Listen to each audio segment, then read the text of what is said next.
Welcome to part 2 of our panel discussion on diversity, equity, and inclusion. I'm Clare Levison, CPA, CGMA, and I'm going to be the moderator of the panel discussion today. I'm going to have each of you briefly introduce yourselves again and tell us what was your path to the CPA credential or path to the position you're currently in.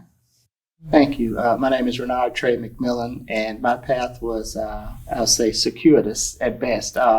I swore that I was not going to do any more education after a bachelor's degree, so took a long time for me to get there. Found an opportunity in internal audit at a local corporation, and one of the requirements for me to take the job was to sit for the exam. So it actually encouraged me to go ahead and take it and pass. So I'm grateful now, but was very hesitant as a fresh undergraduate. And how did DE&I play a part in that? Or how would better DE&I initiatives have been helpful to you? Certainly, just again, that cultural competence and understanding the importance of the certificate would have been much helpful, because I would have had 10 more years of higher level experience under my belt.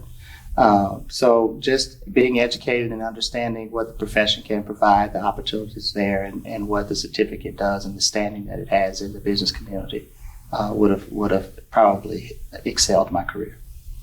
And I'll ask you to introduce yourself and answer those same questions. All right, hold me accountable if I don't get them all. My name is Jessica Sharpe. I work for Deloitte and in the audit function. I've been there for about 13 years, working primarily in external audit, and then switching in the last year and a half to project managing our MADE commitment, making accounting diverse and equitable. I am a CPA. Going into audit in a Big Four firm, it was very much communicated that this is the path to sit and take it. And so I was able to get all 150 credit hours in 4 years of undergrad, and then went right into the profession, and then sat for all 4 parts during my first year at the firm. And when I think about if DE&I played a part in that, I'm not sure that I feel like it did, but I do know, and I'm very aware of, some of the roadblocks there are in becoming a CPA. I think the largest being, the 5th year requirement or the 150 credit hour requirement, and then sitting for the CPA exam. And so I think that there are a lot of things that we can do, both to educate in the need for the license, but then also to monetarily help with scholarships and programs like that in order to help individuals who might have to take a 5th year. That's another year that you're paying for school, you're not having income, and that can be a real hindrance towards getting and sitting for the CPA. And so I think there's a lot we can do in that, and a lot that we're trying to do at Deloitte to help that. So may I ask a question?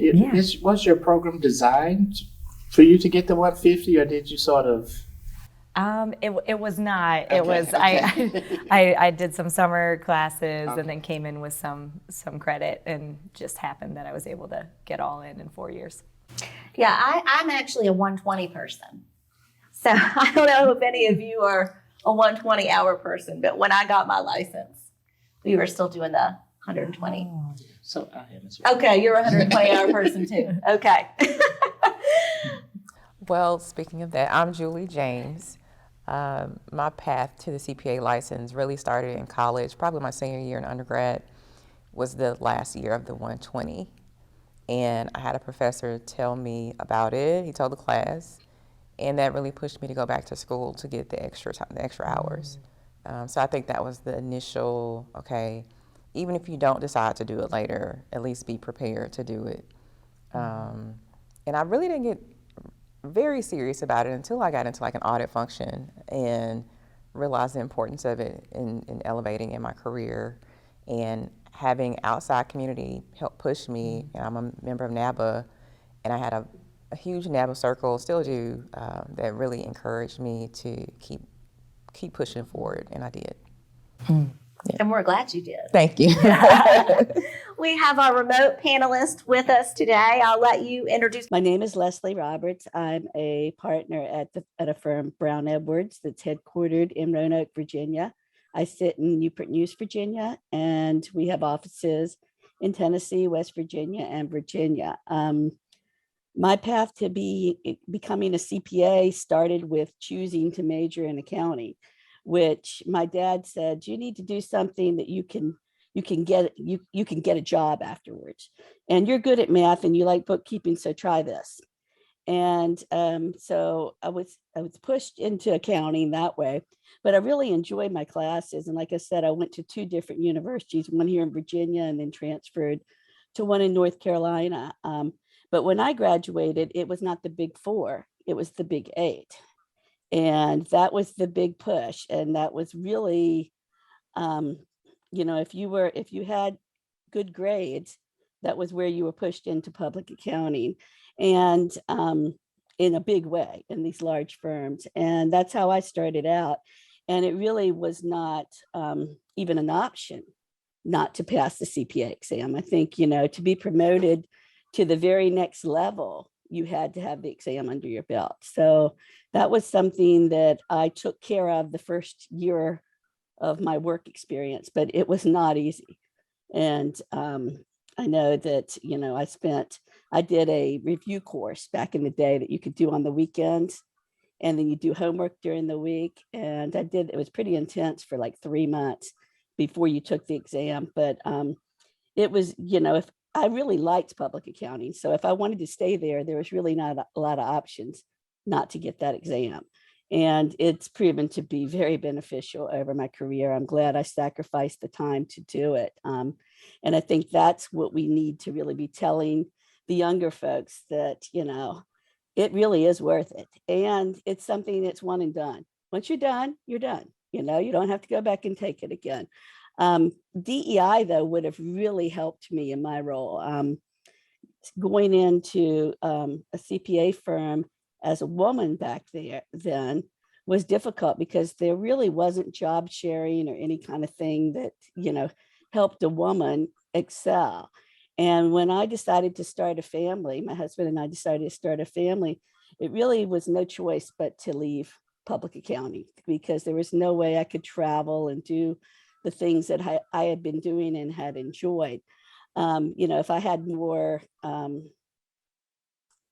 options as far as maybe job sharing or being able to not travel for a certain period of time, and some of the things that are offered now, I think that I would have stayed in public accounting from the beginning, but I left and went to industry. But I think this initiative will help more women succeed in accounting. I think we're recognizing the differences, that we need to make concessions for people and help people succeed.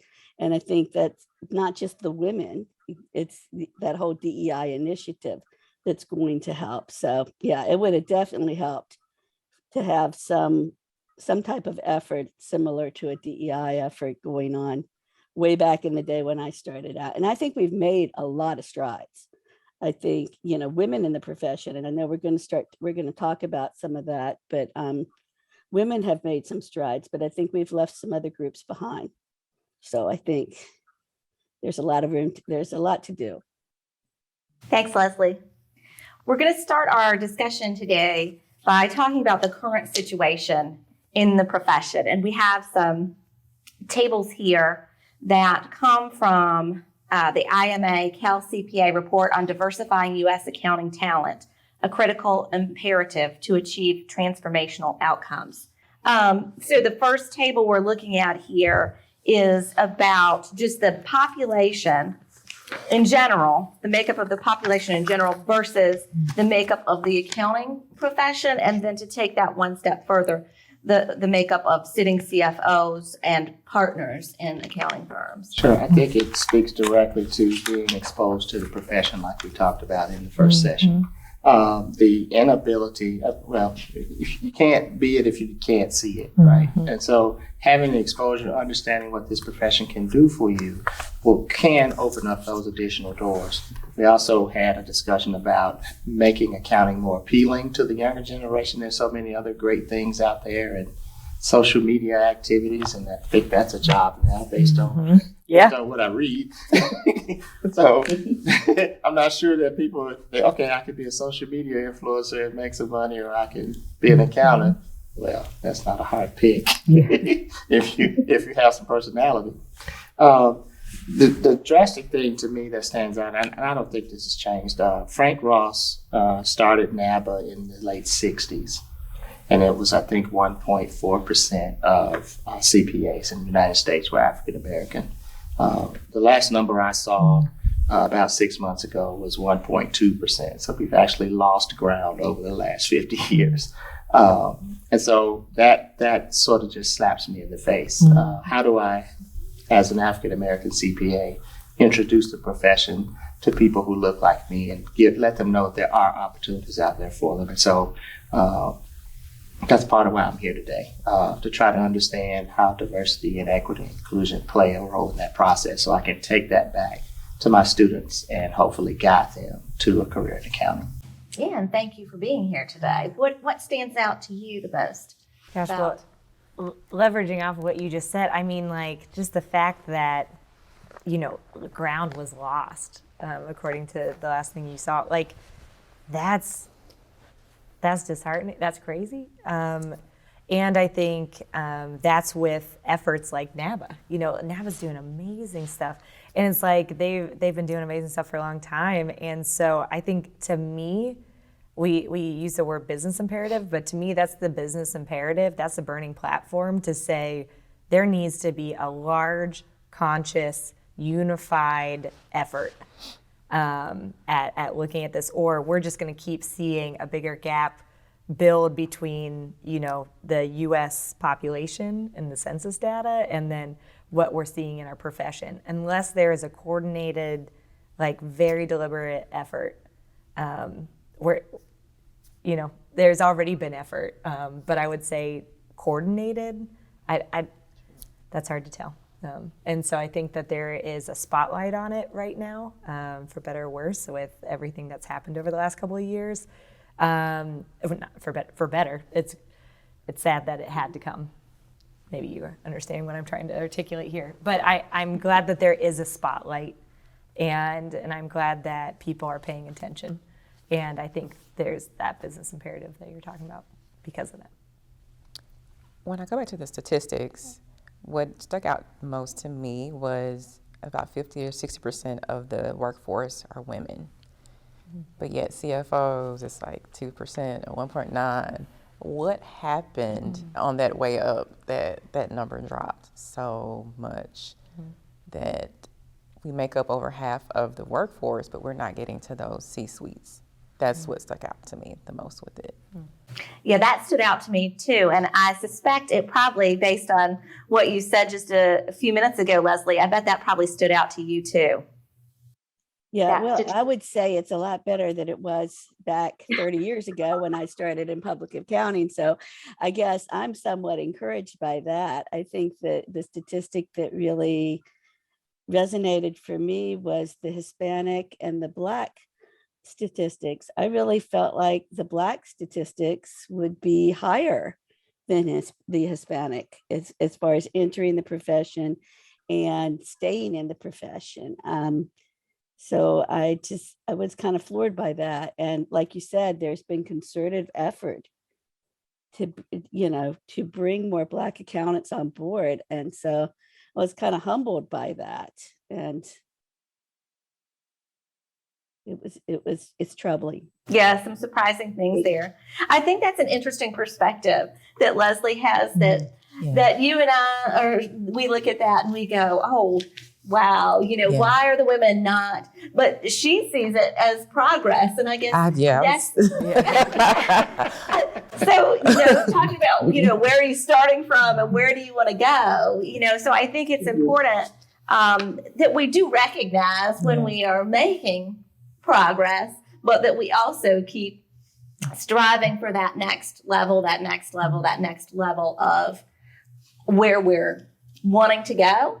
And I think it well illustrates the point that DE&I is not a destination. there's not going to be a point where we say, we did it, we're diverse, we're equitable, we're inclusive, right? There's always something more that we can grow on intellectually and strive to continue to make, I guess, those continuous improvement type efforts, like I said, to get where we want to go as CPAs.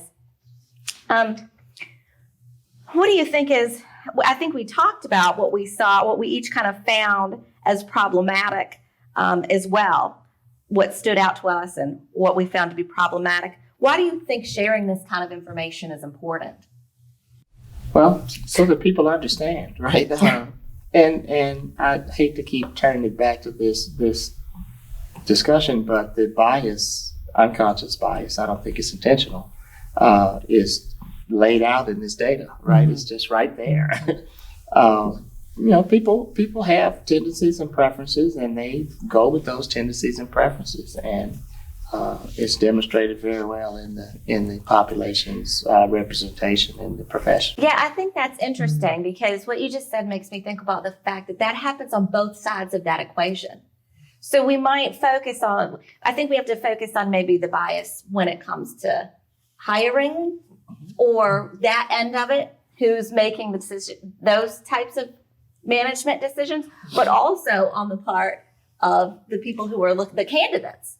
Do they even want to walk in the door?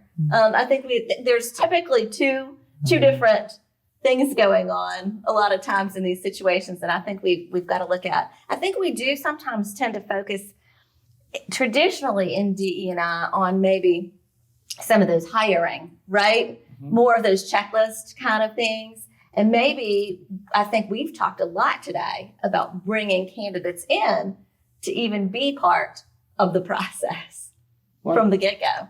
One of the best pieces of advice I got as an undergraduate student when I was looking to enter accounting as a profession was, and this could go for any profession, in fact, you are in fact interviewing that employer as well. And so when you take that framework, it sort of changes the way you look at that conversation that you're having, right? I want to know what you can do for me, and then you want to know what I can do for you. So now it's an exchange versus, oh, please give me a job. And that sort of changes the dynamic a little bit. But and I think that has changed a lot over the years too. This idea that employers, are being interviewed also by the employees, so that they sort of have to step up their game about what they have to offer in order to attract the best candidates.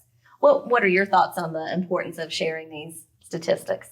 Well, I think we alluded to it, but I think you're maybe showing these statistics up here, but you see the white male non-LGBTQIA numbers are like almost 70% believe the profession is equitable and inclusive. And the disparity between the non-white, Hispanic, or Latino is, 26 and 30%. Yeah, so let's talk about those. The second set here, that's respondents who view the profession as equitable or inclusive. With, like you said, you can. Hopefully, we're showing them up to the audience right now. But females, 33% equitable, 37% inclusive. Non-white, Hispanic, or Latino, 26% equitable, 30% inclusive. The LGBTQIA that you mentioned, white males, and then all. So I won't read them all out because hopefully, like I said, the audience can read them for themselves. But some interesting takeaways there. Yeah, and to me if I'm reading these statistics, this to me shows that there is a misalignment in how people understand the environment. And so sharing this, if somebody is sitting there and they're like, oh, this is very inclusive from where I sit, and there's 7 out of 10 people or white males are saying that, and then they were to look over and it's 1 in 4 is saying that, or said in a different way, 3 out of 75% of the non-white, Hispanic, or Latino professionals are saying, no, it is not inclusive. That's a huge difference. That's a huge gap. And to me, that's a knowledge gap of understanding. Because if I knew somebody else didn't feel like it was inclusive, then I'm like, it's not inclusive, right? That's the whole point of inclusivity, is that everyone feels included. So that's what the statistics bring out, and I see. And then I think then we need to be sharing that. I think it goes back to switching lenses. I know what's in my box, and that's what I operate on. That's what I know. I can tell you about Black women CPAs and where we stand, but I probably wouldn't have known where some of these others sit. And it's exposure. It makes me now be more mindful about even recruitment efforts, or just, there's so many organizations that try to focus on bringing in minority African Americans, but are there women organizations that I need to become a part of to help them as well, kind of pipeline into the profession? And do we need to try to figure out, I know a lot of companies have these different groups that target various areas. I may participate in the minority one, but do I go focus on the one too that has women in it to see what can we do as a whole to make sure we're getting pipeline through as well to higher heights? It kind of just takes me out of my box some to think about others. Now I'm going to ask you maybe the toughest question of our series so far. I'm going to let you be the first one to look. You're already dropping your papers in anticipation. Do you believe the profession is equitable?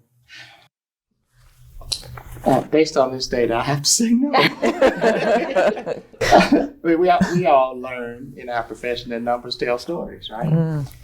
The story that this data is telling is the answer is no. The question is, how do we fix it, right? What can we do? And, each individual seat as a collective to change this. Leslie, I'm going to ask you, do you think the profession is inclusive? We've included you today as a remote panelist, and so I'm going to let you answer that question. If you think what we've done as including you is just one small step on demonstrating that inclusiveness aspect, do you think the profession is inclusive? Well, I think the profession is not intentionally non-inclusive. I think that, looking at statistics like this should be a wake-up call for us in the profession that, we've got a lot to do.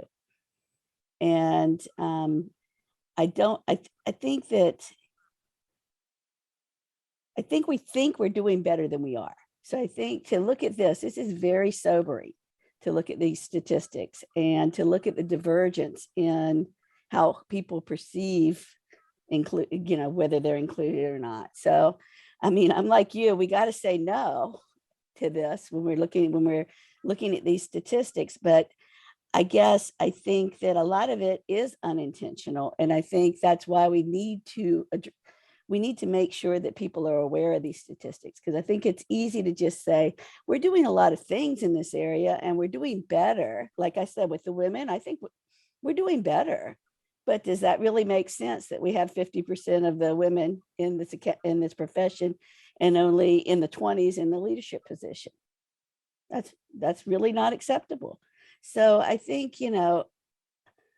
we get lulled into a sense of we're making progress, but I think these statistics show there's a lot more progress to be made, even in areas or with people group like women that have made significant strides. There's still so much more, so much further to go. And, to see that 26% think that we're inclusive, that's really sad in the non-white, Hispanic, and or Latino group. So I just think that the statistics, we just have to keep pushing them. I think people need to realize them. We need to be aware of where we're at, and or we're not going to get there. So, but I guess I have to answer no as well.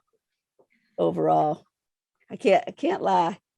Well, and if I can jump in, I feel like I love what we're saying here. I think what I look at these statistics, I immediately think like, what is my part in that? Like, what can I then do to help change this? Or, oh, that feels like so monumental, and it feels like people have been chipping away at this for a long time. But for me, it's thinking, and I'm hopeful that if people are watching this, they're thinking like, okay, who are the people in my sphere of influence? Who are the people on my team? Who are the people that I see every day? am I inclusive? And especially if you're a manager or a leader of that group, it's like, what are you doing as a leader to bring about inclusivity? And are you guys having conversations about this as much as we're having conversations about quality? I mean, I think that what we're sharing here is a burning platform that this has to be addressed, or this profession is going to be hindered in huge ways. And so I think for me, I've heard some people liken it to, we just went through an entire, at least from an external accounting firm, like the quality mandate, and we have to increase quality, and the PCOB is like giving us that bar, and we're rising to it. And that was a topic that we were thinking about, talking about at a local team level. And to me, we need to be talking about this. This needs to be a very integral part of your work experience. And so I'm hoping that people hear that and think, okay, what can I do next week to do that to who I'm interacting with? Well, don't you think the technical topics are easier to talk about? You know? What do you think, Julie? I mean, I think the profession is inclusive, but not for all. I think a lack of access to information, resources, people can impact that. A lot of times, relational capital is more important than just knowing the profession and your job.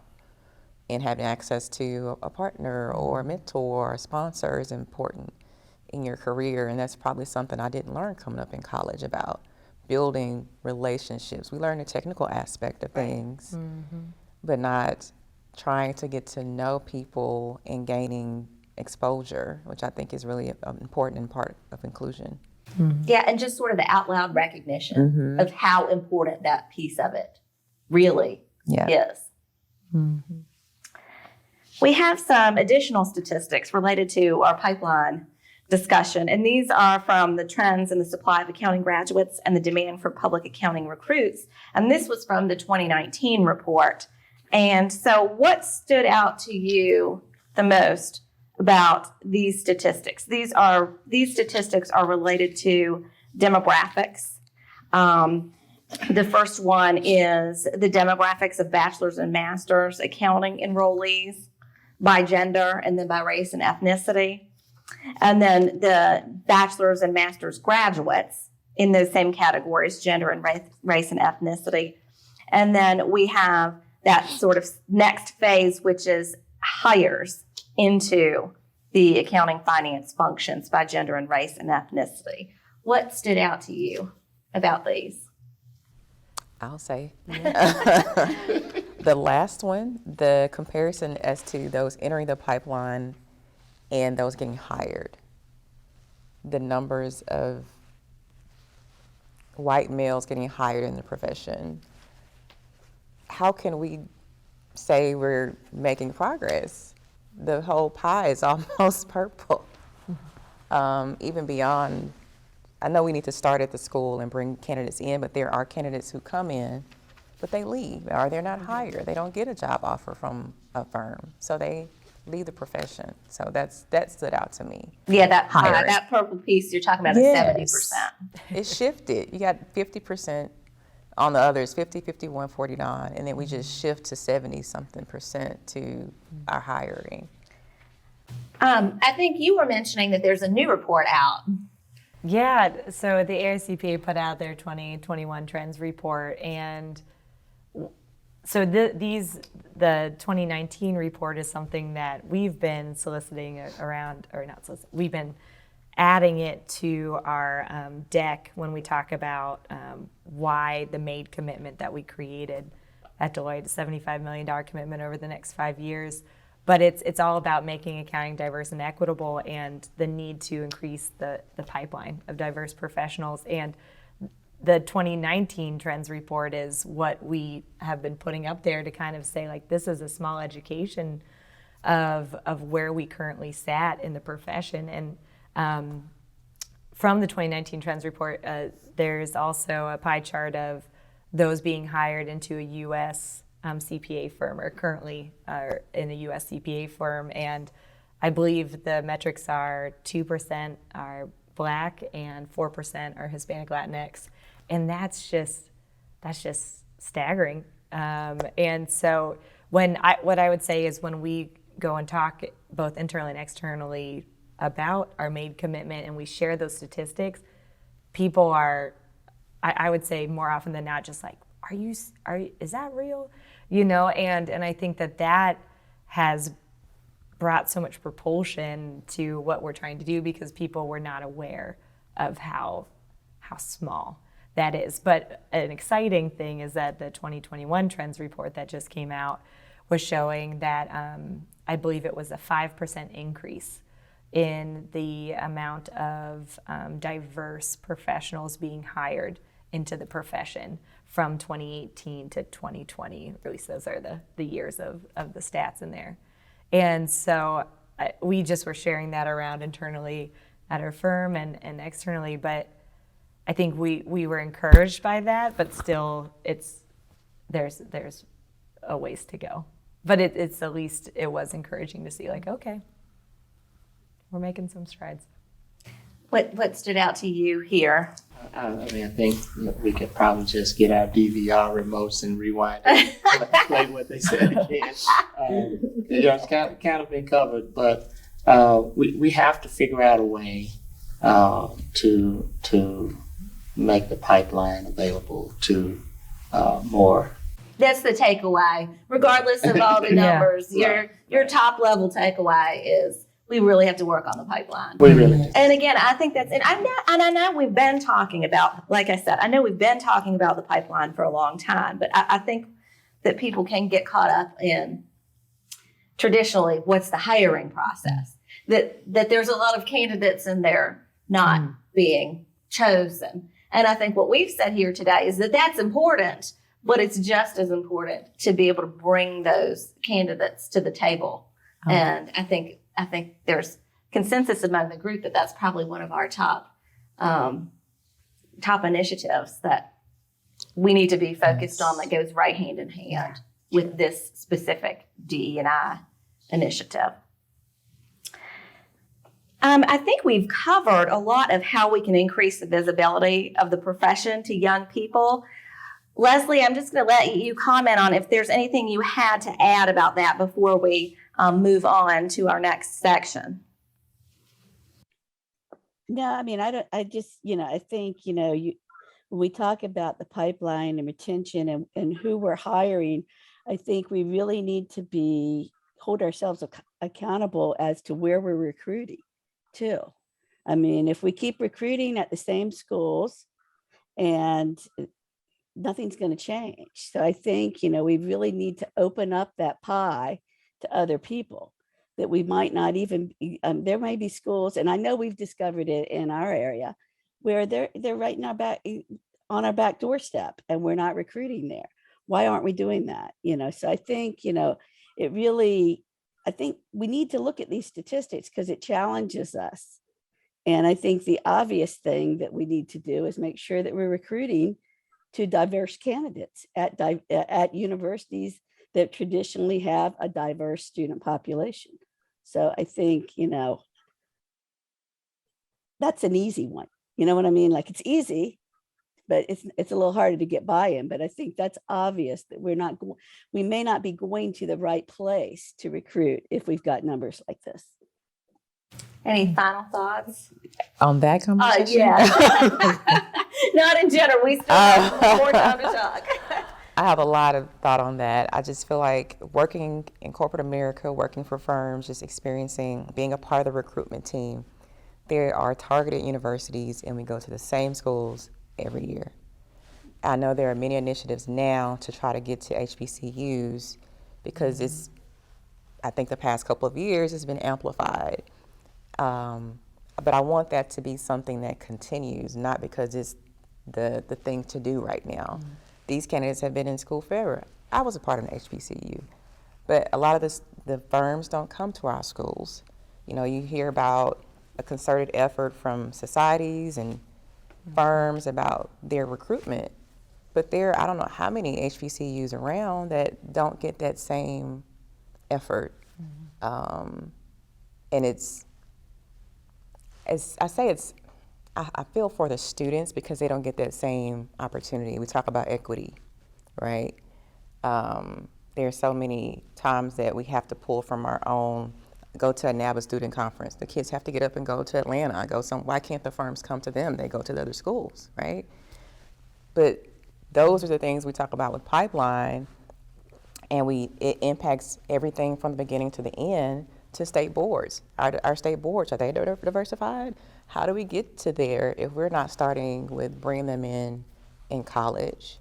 We always go to our alma maters and bring in the same people. I get we want to help our university, but taking my lens off and thinking about the profession as a whole, how can I make sure that it's a bigger picture than just me and my school? And I think that Leslie's right when she says it's easy, and that it's something that's very practical. It's not controversial, or it shouldn't be. I mean, I don't think most people would think it is. It's just not happening. But it's not a very touchy-feely topic, right, where you're having really hard conversations. It's a practical matter of just putting these schools on the radar and then doing that, reaching out. It does seem to be, in the scope of a topic that can be difficult to navigate, a really tangible, quote, easy thing to make changes regarding.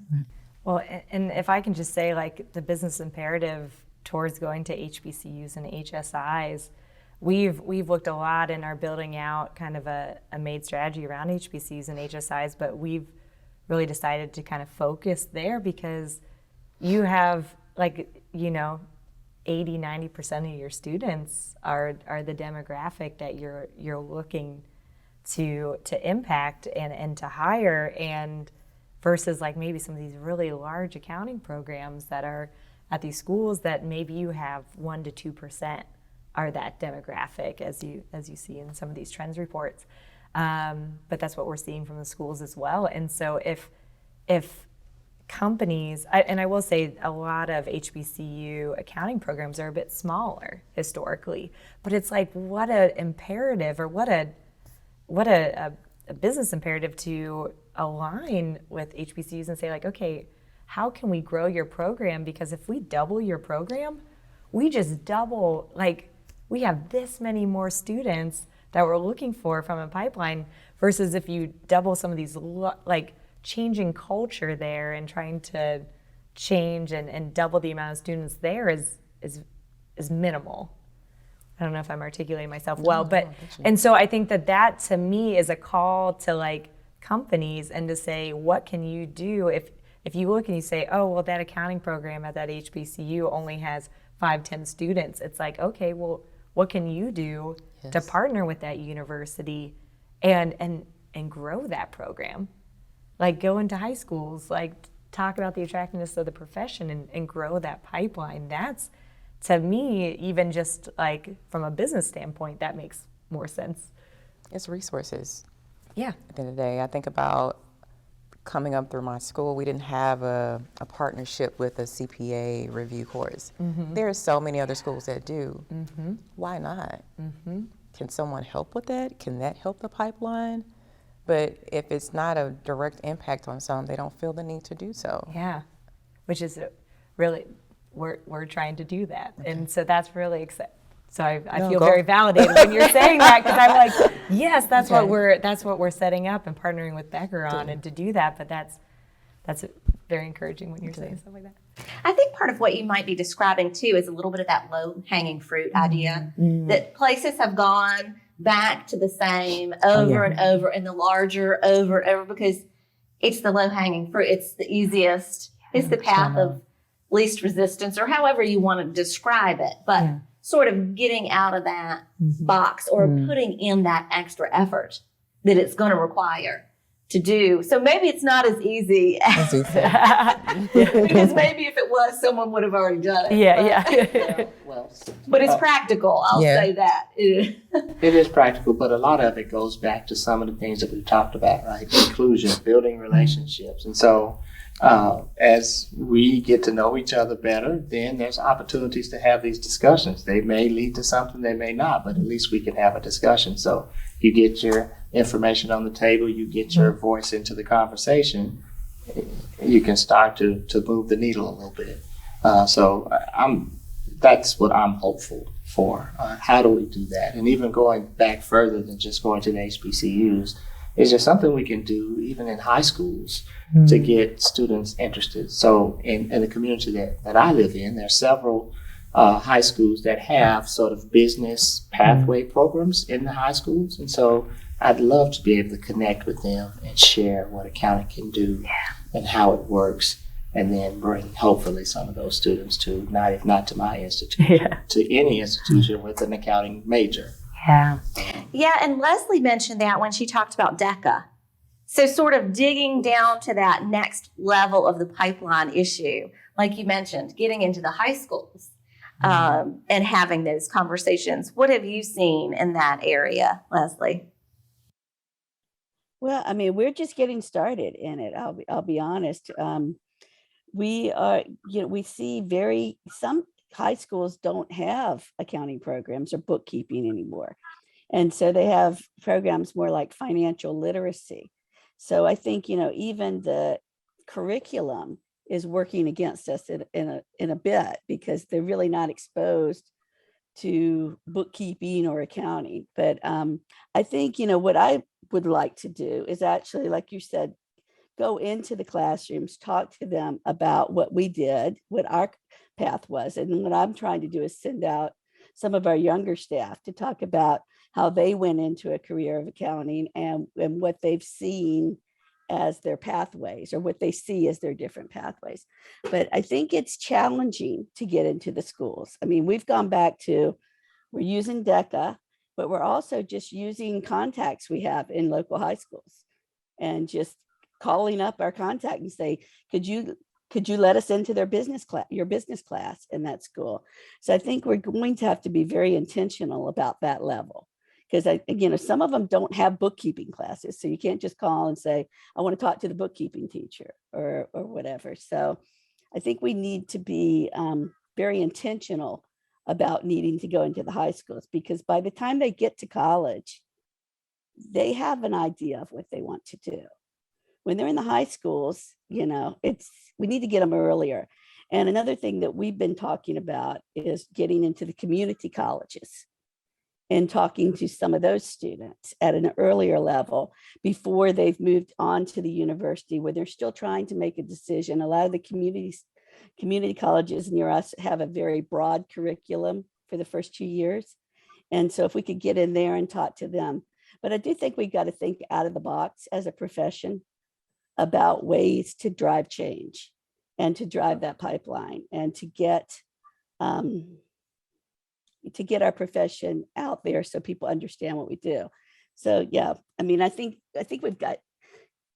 we're still brainstorming on it, but I think we have to be very intentional about, this is broken, so this is broken. We got to figure out different ways to fix it. And I'm like you, I'm encouraged, because I think the conversation has started. And when you look at statistics like this, you can't deny that we need to do something. So, but I think we got to dig down into the high schools, maybe the middle schools, community colleges. She put on her accounting hat and just analyzed those statistics. Let them speak for themselves.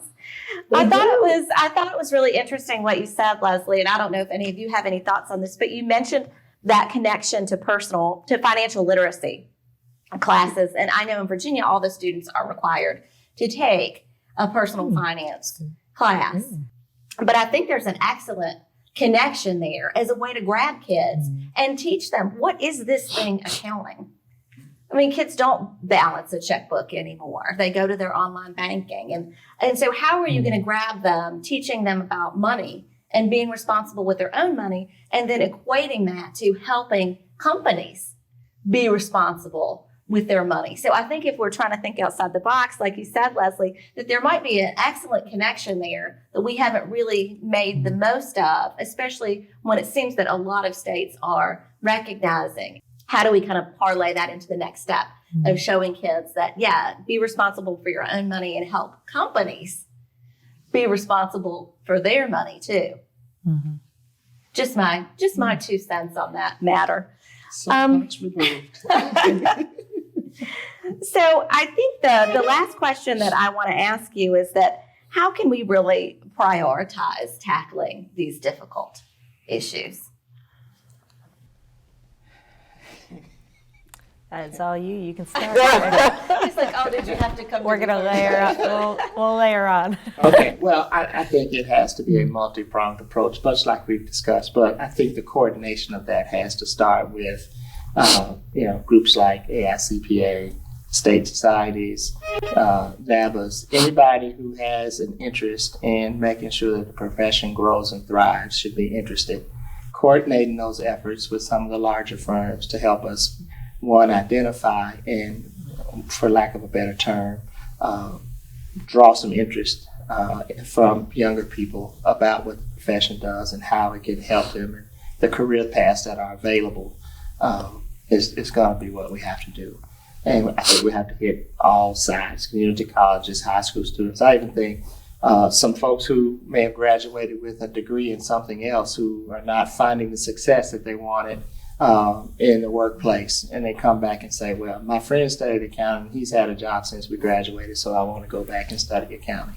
I think we have to target all of those folks and get them involved somehow, and it needs to be a coordinated effort, which, it's easy to say that, but it's very difficult to get all of those different entities connected. And so that's the trick, in my opinion. How do we get the interested parties, the stakeholders, linked together in a unified effort?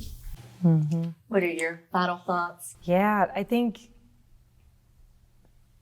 it really is about if we're saying how do we keep this in the limelight almost, and how do we make sure that it's a concerted effort. To me, it needs to be driven from the top, and it needs to be communicated often.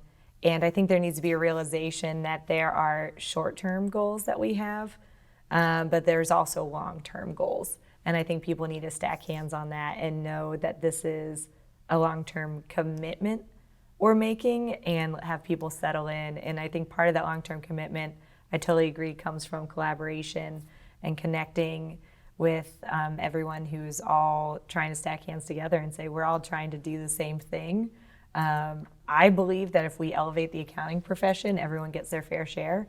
And so how can we do that and continue just to, we've tried on our end to communicate within our own firm that, listen, this is not going away. This isn't an initiative. This is a firm-wide commitment that is long-term. And so don't start thinking oh, okay, I've heard about this. When are we moving off of it? It's like we aren't moving off of it. This is part of our talent. This is something that will be integrated into every aspect of what we do, because talent is integrated into every aspect. And so to think about it synonymously like that, I think personally, if we can stop thinking about it almost separate in a way, and we move to a place where it's just so integrated, then people are not going to think about it as, oh, it's a separate thing that we're doing for a little while. It's no, this is an imperative that we need to do. I agree with both of you guys on the collaborative effort that's required. This has been work that's probably been done for years by smaller organizations, but it's just not really getting a true spotlight on the need. On top of that, I think it's making sure our profession is staying competitive. You go into these jobs now and it's about data, it's about analyzing data. Can I get someone who's not an accounting background to come do this job for me? And that also impacts, well, I don't need a CPA license, right? So thinking about staying competitive, not just in our field, but almost others, to make sure we are able to globally see business and sometimes pull out of just the numbers, because our profession is more than general ledgers. It's, I'm trying to help manage a business, grow a business, And I need to understand beyond the balance sheet. I need to know how to integrate systems now. Yeah. You know, I need to know how information transmits over. And if there's an error in the financial statement, is it a miskey or is it something with the system? So we have to kind of get out of just the numbers a little, I think, to stay competitive. Final thoughts, Leslie? I think we've said just about all of it. I think, you make a point. It's a long-term commitment. It's not going to happen overnight. We might go talk to this group of kids, and we might change recruiting and whatever. We just have to keep evolving and making changes that change statistics, like what you just said, from 2018 to 2020. We're in it for the long haul. So I think we do a disservice when we say this is our DEI initiative. It's not a DEI initiative. It's a DEI committee. Like, I want to change the name to a committee because it's just something we're going to do forever. It's not an initiative. So I think we're not going to do it overnight. And I think, it's easy to look at statistics like this and get excited. And it's easy to look at statistics like this and say, we're never going to move it. But I think we are going to move it. We just have to recognize there's a lot of change that needs to happen. Well, thank you. Thank you all for joining me today, and thank you for watching our discussion. We hope you enjoyed your on-demand course. You may now submit your attendance verification codes. Thank you for attending this TSCPA on-demand video course. We look forward to continuing to serve as your source for high-quality CPE. Have a great day.